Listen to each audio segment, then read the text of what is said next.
particular the Revolution era of time.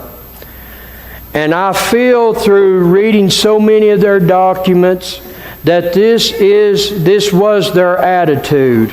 And today, if we are asked to put things in order, this is the way we do it. We go, God, which covers Christ, the Holy Spirit, everything. And then we say family. And then not always country. Not everyone says country is third. But I will tell you, our founding fathers, and even the ones that come after them, their order was this way: God, country, and family. That sounds so strange to us. But I will tell you, when these gentlemen left their home, if they were married, and they left their wives, if they had their kids, they left their kids, you better believe they just put their country in front of their family. They did it for their family. We've lost that sense of patriotism in a sense. And today I want to share, if this is your first time here at Church of the Harvest, I would say you'll never hear a sermon like that from me, but the ones of you that come all the time know that I do share a lot of history. I love our history. I love this nation. And I don't worship America, but I'm totally in love with the ideology of America and how we started and where we put our faith. We read in the Bible quite often, and it's evident that God chose the nation of Israel as His people. Why He did that? God's sovereign. He can do whatever He wants. And He chose Israel, the Jewish people, as His people. And that's wonderful. But a greater thing, I think, we find in America, because America chose God. There's a great difference, God choosing you and you choosing God. And I just so love the idea. And for the younger ones that are normally not in here, I want you to pay attention, because I'm going to teach you a little something today you're not going to learn at school. That's history. And it comes from a little bit of a religious or a spiritual context. So I want you to pay attention, and hopefully you'll walk away today with a sense of pride, not only for America, but for these men and now women who have given their life. Whether they've actually died or not, but they've given their life. Their time with their family. They gave all that up so you and I can enjoy this today and the things that we do every day. On the front here, and I'm going to just get this out of the way very quickly so I can go on, and you can look at it afterwards along with the rest of the things. Of course, this one in the middle, this is the Declaration, and if you didn't learn how to read cursive writing, you may not be able to read this. I'm not even going to go there. This one, and you can buy, this one is a little more expensive. These right here are like $2 or $3, $5. You know what's so great about these things right here? Here is a picture of these people with numbers on that tell you who these are, because most of you can only identify Franklin and Thomas Jefferson. And I'm not even going to talk about them today. That's the signers on the Constitution.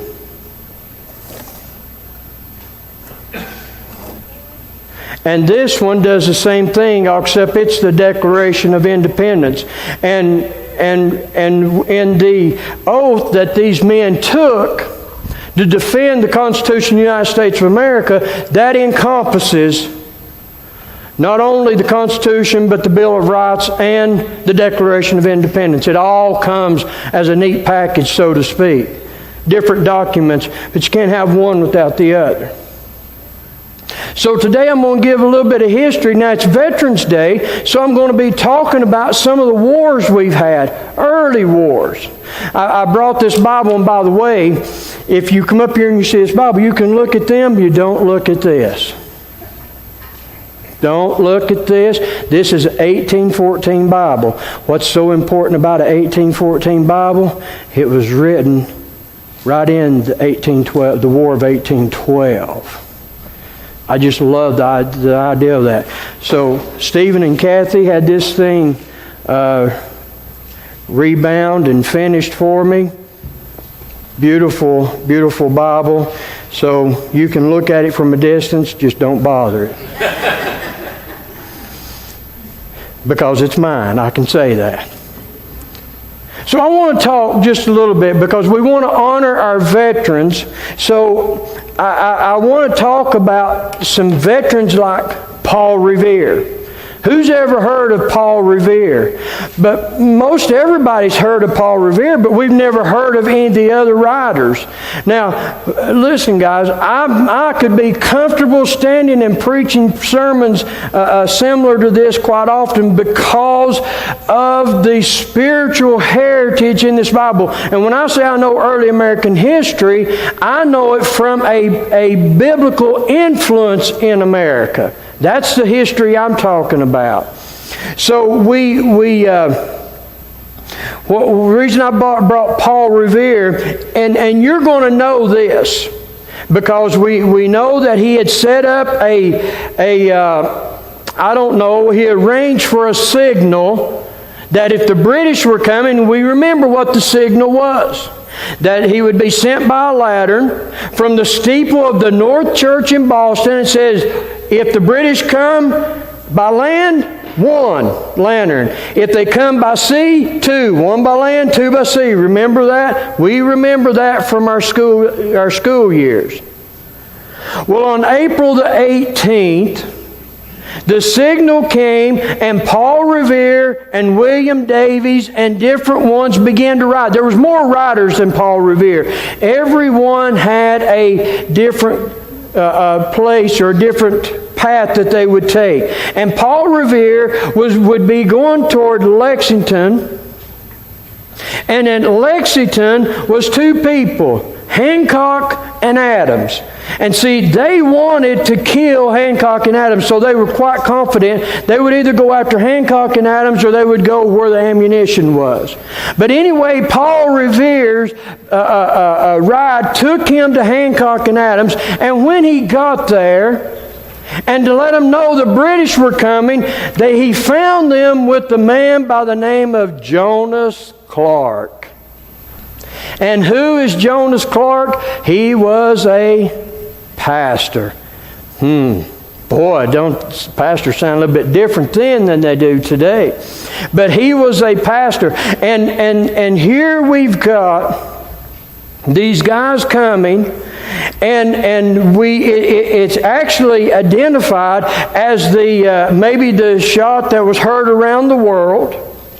And so Adams and Hancock looked to Pastor Jonas Clark and they said, "Are you ready?" Ask a pastor. And he looked at them and said, "I have been preparing my men for this day." Now I will tell you, I'm not talking today that the church needs to take up arms, but the same mentality needs to be applied. That we need to get to work to save our country. These men, not only here, but these men that stood here, and every one of them would have stories to tell, and someone they knew that died. And then we've got people here that attend this church, their family, that their sons and their daughters are serving. And we're in war all over the world. And it's a great possibility your son may not come home. And I don't want to say that, but that's truthful. And there's a great possibility that Dorothy's nephew will not come home. And they chose that.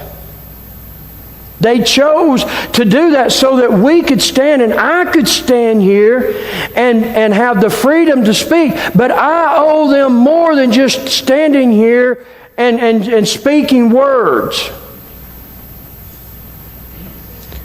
And we learn from our founders. We learn from those that came before us. See, in my opinion, and again, I think it's a fairly educated opinion. In my opinion, our veterans still understand the concept of country, and many of the rest of us have forgotten. Because I have a feeling Jesse didn't join the military because of the money. And he sure didn't join for the benefits. And at least, thank God, today we do recognize our veterans and we do pay them respect better than maybe we did in the past. But we see there with Jonas Clark, and you can read a lot about Jonas Clark, and you can read a lot about what he did with his church congregation. So we see the soldier along with the Christian. Now I know it's not all Christians in the military, but wherever they are in their life, they have a sense of duty as they are now protecting you and I and the freedoms that we all so dearly love. In the Declaration, I want to get your mindset. Maybe 25 or 30% of the people were behind this Revolutionary War. A greater or a lesser number actually was involved. But these men, when they signed this document, two things I want to get in your head. Number one, when they signed those documents, that meant that the 13 colonies was without a government. And can you imagine what the stock market would do tomorrow if that happened in America today? Can you imagine the chaos would be in this country? And then number two, they knew when they signed that document stating, and you need to read it because the Declaration is broken down into introduction, the preamble, your context, and your conclusion.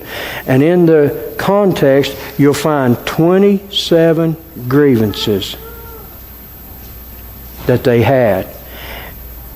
And this was not a rebellion against the British, so to speak, but they took the biblical concept and made a stand on to do what they did. This is our nation. And these many of these signers, almost every single one was Christian, and about 35 of them were pastors or some type of minister. And that number may be off one or two. Now, this guy, I'm going to talk a little while about him in a few minutes. This is George Washington. We all know this man. He's the first president of the United States of America. But boy, what you don't know about him is the greatest story. Now, if you are a history buff, then what you do probably know is he probably has his own moonshine recipe. So we're not going to talk about his moonshine recipe, but even though he did have that, it's quite evident he did. And I know I'm being taped, and I probably shouldn't say it, but they say it's pretty good. I've never tasted it myself. That's on record. I've never tasted of George Washington moonshine, his recipe. And don't send me any. But George Washington, this was the man that became the leader, or not only the leader of America, but before America declared its independence or won the war, he was appointed as the general. Now, there was some things that happened along the way in his life and even outside of his life that they clearly define as being providential, or from the divine. And when you start hearing these words, they're talking about God, and they're not talking about Allah. I just want to make that clear. When they say God, they are talking about Christ, Christianity. I'm sorry. It is the truth. And I know I'm being taped, and a lot of people are not going to like that, but history is history. Whether we like it or we don't like it, we want to remain true to our history. Before I go into that, and it's the reason I brought this Bible, it's called the War of 1812. Here is another divine appointed time in our history, how God, because of our founders, even though they're fighting, we've got people that are fighting against the British. They'll soon become veterans, but now they're actively fighting. And to win our independence, well, we get through the war there. Well, we jump up all the way to the War of 1812. This Bible was produced in 1814. In 1812, we've still got trouble with the British. Now, it may be in response of what America went and done in Canada, but that's not the point. It's the British had occupied, if you didn't know, Washington, D.C. Did you know that our nation's capital was under occupation? I think it's happened twice. On August the 24th, troops from both armies met outside of Washington, and the British Army easily defeated an inexperienced volunteer American force. President Madison and Secretary of State James Monroe was nearly captured. The British troops set fire to the Capitol, to the White House, and to other government buildings that day. Michael Schreiner, who was a young slave in Washington, recounted the storm in his memoirs published after he gained his freedom.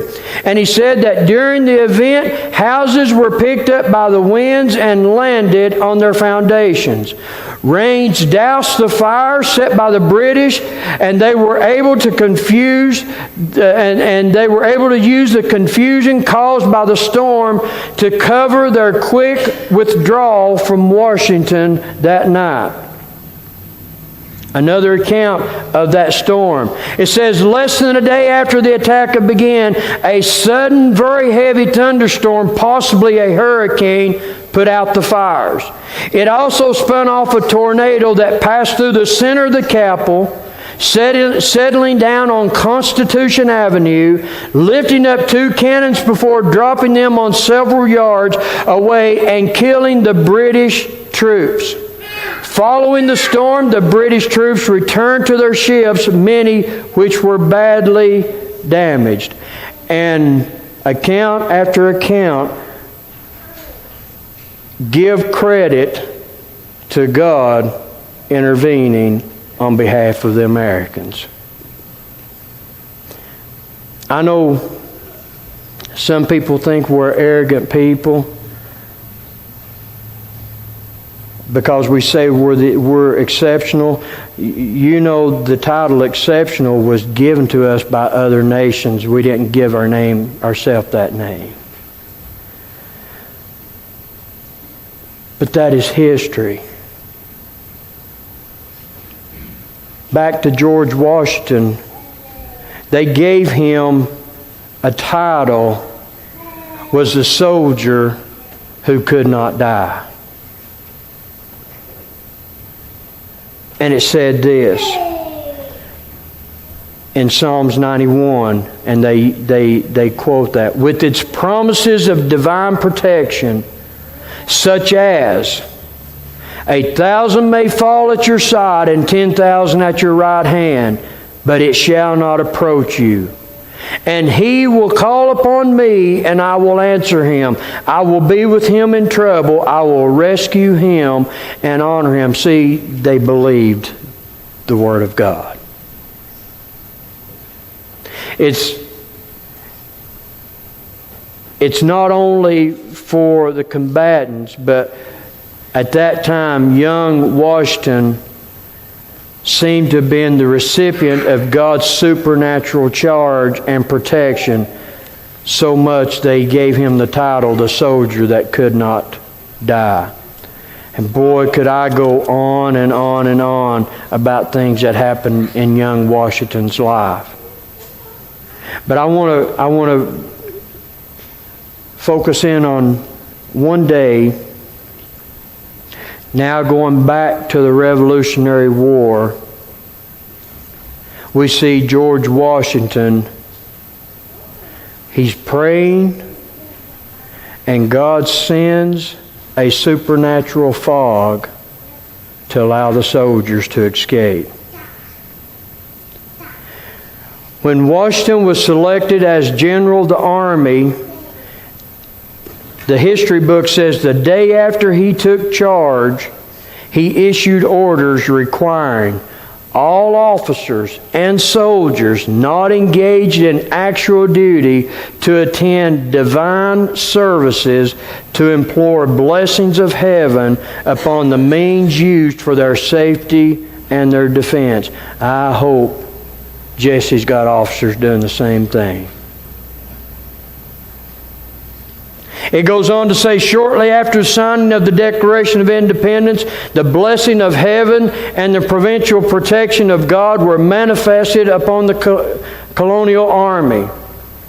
During the fight of Long Island, British General Howe and his 32,000 well-trained troops had inflicted heavy losses on Washington's army, but had not succeeded in capturing or destroying it.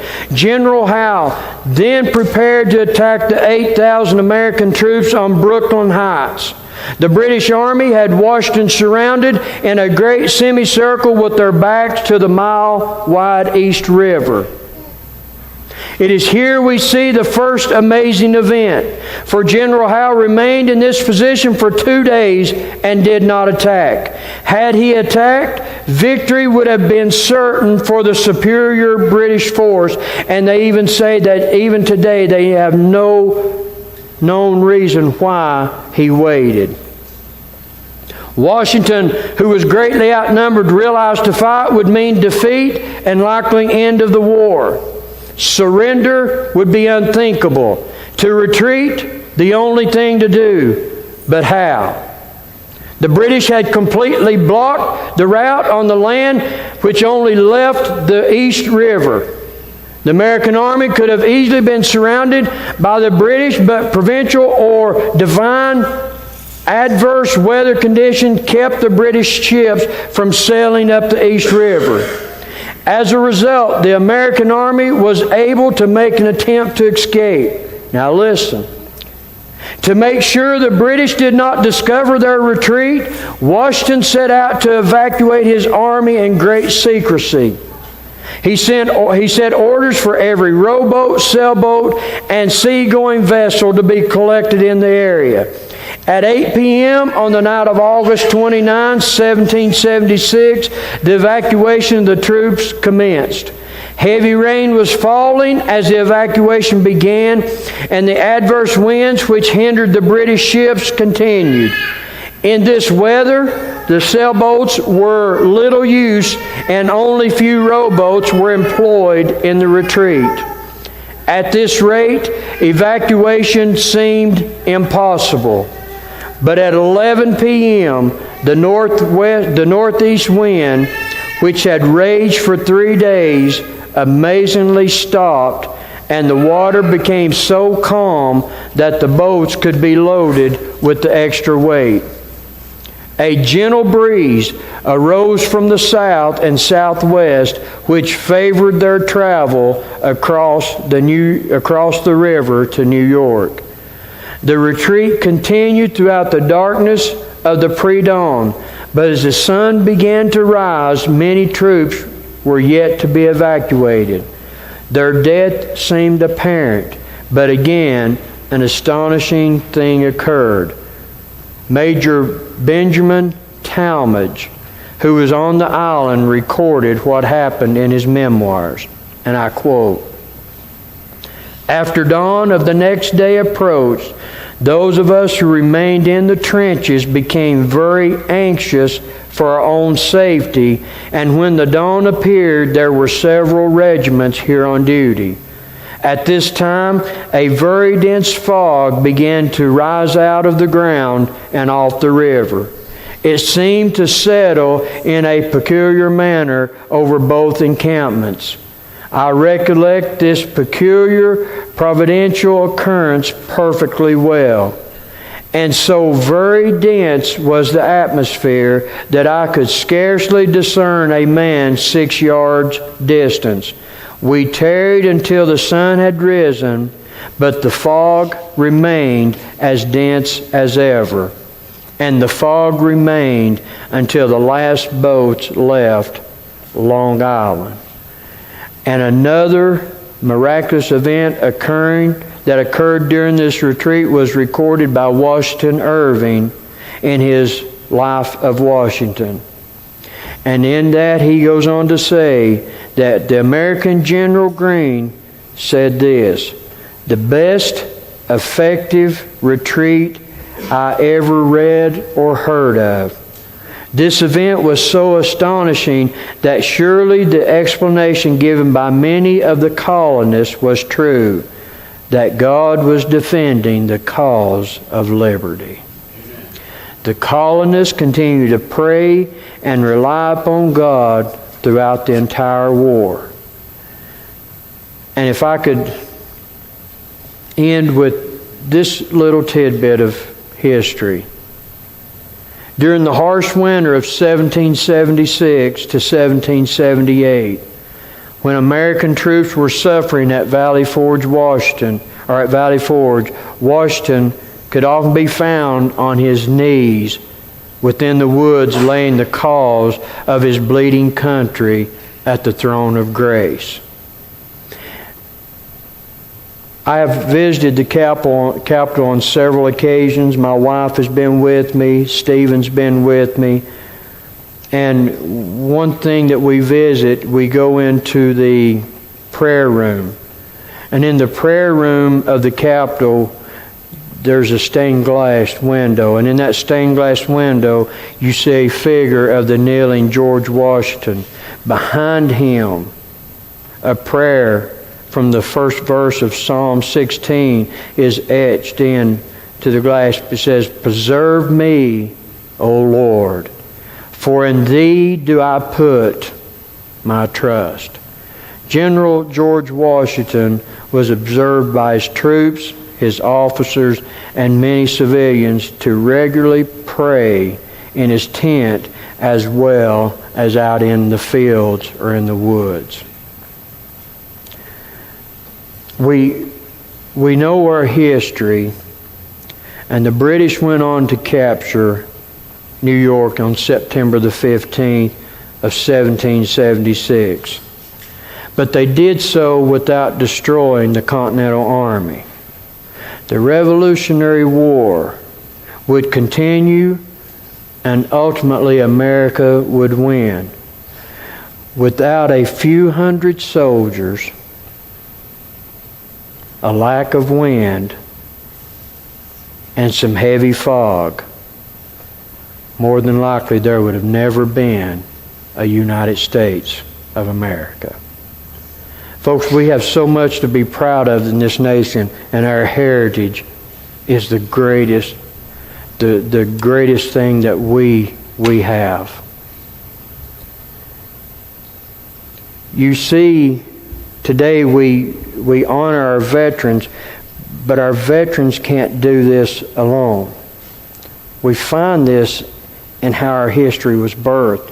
It took soldiers, that's where we get our veterans, but it took the soldiers, it took God, and it took the people of God that made this nation great.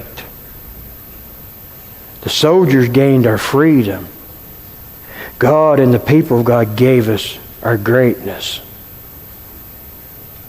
And our soldiers maintain our freedom. But it's you and I involvement that will maintain our greatness. I like President Trump and his Make America Great Again, but he's not going to be able to do that on his own. That's going to come through people like you and I. And I think the first start is understanding where we came from and understanding the great price that is paid and what we owe our veterans. We owe our founders, sure, but what we owe our veterans, they've given their life for our freedoms. We owe them more than just allow it just to circle the drain and go away. And I think most of you get that. I believe our veterans understand the difference between a republic and a democracy. Their involvement. That's the difference.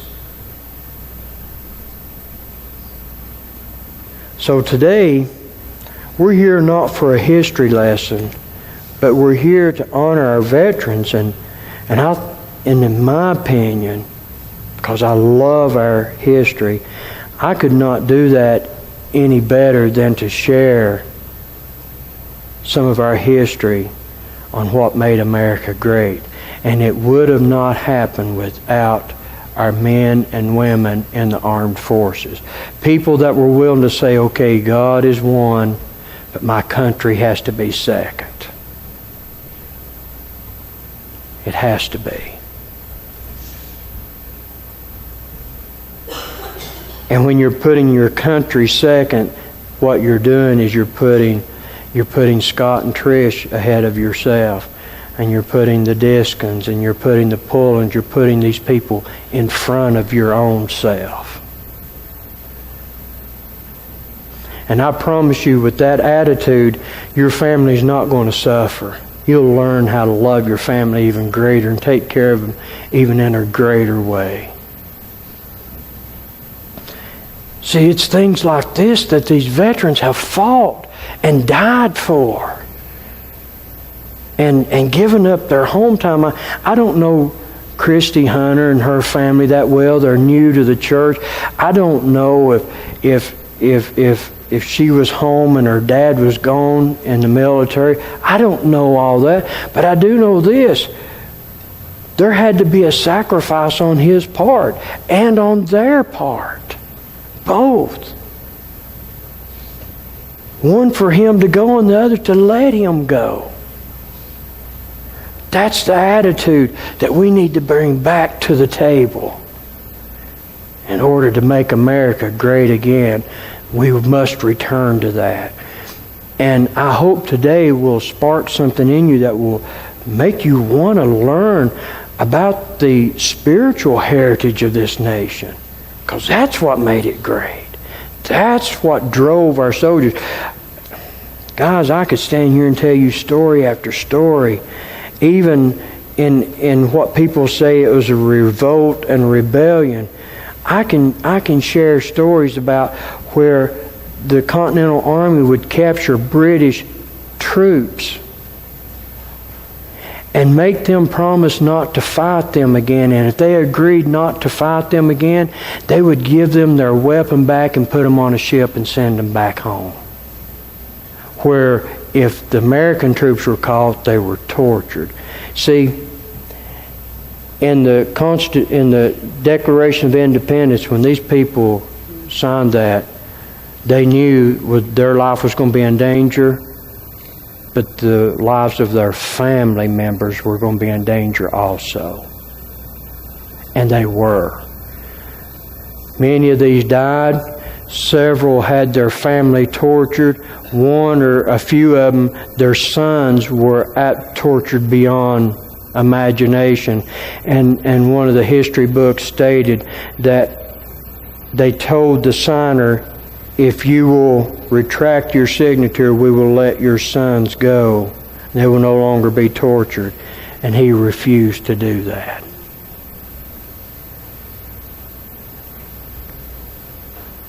Veterans get that sacrifice. So today, make sure that you thank a veteran, and I hope that you have a little more insight whenever you actually say, I appreciate what you've done. Because they've given more than I could possibly ever imagine. So thank you to the veterans. Let's bow our heads.